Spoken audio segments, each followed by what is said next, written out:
Hi hello welcome to Prathu channel. నేను మీ లక్ష్మిని మాట్లాడుతున్నానండి. హాయ్ అండి, అందరూ ఎలా ఉన్నారు? బాగున్నారా? నేనైతే చాలా బాగున్నాను.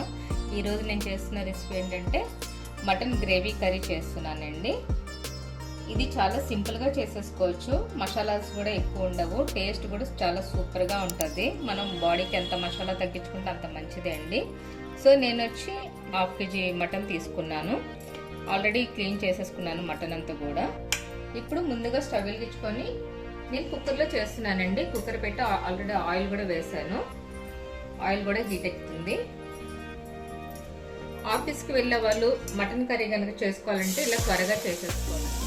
అల్లం వెల్లిపాయ పేస్ట్ అవి వేరండి. గరం మసాలాలు అంటేనే బాడీకి చాలా వేడి చేస్తుంది. ఇప్పుడే మనం కొద్దిగా పసుపు, సాల్ట్ తగినంత,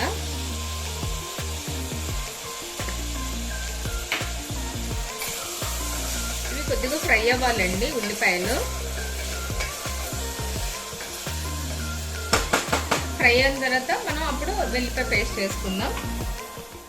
చూడండి, ఉల్లిపాయ కూడా మగ్గిపోయింది కదా. మనం ఉల్లిపాయలు వేసేటప్పుడు మనం సాల్ట్ వేస్తే త్వరగా మగ్గిపోతుందండి. ఇప్పుడు మనం అల్లం వెల్లిపాయ పేస్ట్ వేద్దాము. నేను చిన్న స్పూన్తో 1 స్పూన్ పేస్ట్ వేసానండి, సరిపోతుంది. ఇది పచ్చివాసన పోయేదాకా కూడా మనం వేపుకోవాలి. చూసిన కదా, చెక్క లవంగ కానీ గరం మసాలాలు కానీ నేనేం వేయనండి, కానీ టేస్ట్ అయితే చాలా బాగుంటుంది. ఎన్ని ఎక్కువ ఇష్టపడే వాళ్ళు ఈ విధంగా చేసుకొని తినండి, మనకి ఎటువంటి ప్రాబ్లం ఉండదు. ఎక్కువ మసాలా తిన్నా కూడా హెల్త్కి మంచిది కాదు. సో ఇప్పుడు నేను దీనిలో ఒక 1 స్పూన్ మటన్ మసాలా వేస్తున్నానండి, అంతే. ఇప్పుడు కూరకు సరిపడా కారం కూడా వేసుకుందాం. కారం తక్కువ తిన్న వాళ్ళు తగ్గించుకోండి. ఇప్పుడు మటన్ వేసేద్దాం.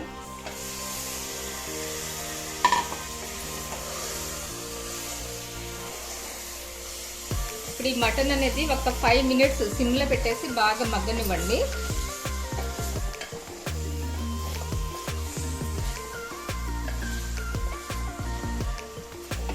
ఇప్పుడు మూత పెట్టేద్దాం.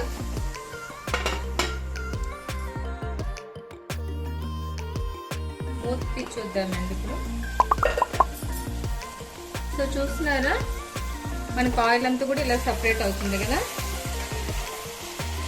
ఇప్పుడు మనం వాటర్ వేసుకుందాం. ఇప్పుడే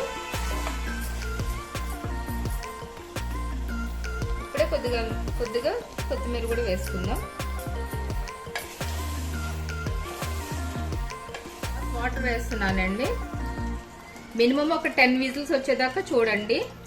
ఒకవేళ లేతగా ఉంటే కనుక మటన్ ఒక 5 విజిల్స్ కాపేసుకోండి. 10 విజిల్స్ తర్వాత స్టవ్ ఆపేసుకోండి. మూత పెట్టేద్దాం. ఇప్పుడు కుక్కర్ మూత తీసి చూద్దామండి. నేనైతే 10 విజిల్స్ వేయించాను మటన్కి. చూసారా, చక్కగా గ్రేవీ లాగా వస్తుంది కదా.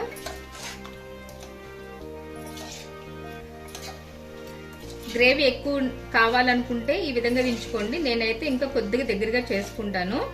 చూస్తున్నారు కదండి, ఈ విధంగా కుక్కర్లో పెట్టుకుంటే మనకు గ్యాస్ కూడా చాలా తగ్గుతుందండి. ఏదైనా కూడా నేను ఏదైనా సరే, బిర్యానీ అయినా మటన్ అయినా చికెన్ అయినా ఏదైనా సరే నేను కుక్కర్లో పెడతాను. గ్యాస్ మనకు చాలా కలిసి వస్తుంది ఇలా చేయడం వల్ల. వంట కూడా చాలా త్వరగా అయిపోతుందండి. చూస్తున్నారు కదండి, మటన్ కర్రీ రుచికి ఏమాత్రం తగ్గదండి. టేస్ట్ అయితే సూపర్గా ఉంటుంది. సో నేను చెప్పిన విధానంగానే మీరు కూడా చేసేసుకోండి. త్వరగా ఆఫీస్కి వెళ్ళాలనుకున్న వాళ్ళు కూడా త్వరగా అయిపోతుంది ఈ కర్రీ అనేది. మా ఛానల్ చూసిన ప్రతి ఒక్కరికి పేరు పేరున థ్యాంక్స్ అండి. మీరు మమ్మల్ని ఇంకా ఎంకరేజ్ చేయండి. మీ సపోర్ట్ అనేది మాకు ఎప్పుడు ఇలా ఉండాలండి. ఓకే ఫ్రెండ్స్, చూస్తున్నారు కదా, ఈరోజు చేసిన మటన్ కర్రీ కనుక మీకు నచ్చినట్టయితే లైక్ చేయండి, షేర్ చేయండి, కామెంట్ చేయండి. అలాగే సబ్స్క్రైబ్ చేయడం మాత్రం మర్చిపోకండి. పక్కనే ఉన్న బెల్ ఐకాన్ని కనుక మీరు క్లిక్ చేసినట్టయితే ఎప్పటికప్పుడు మేము చేసే వంటలన్నీ మీకు నోటిఫికేషన్ ద్వారా మీ ఛానల్లోకి వస్తాయి.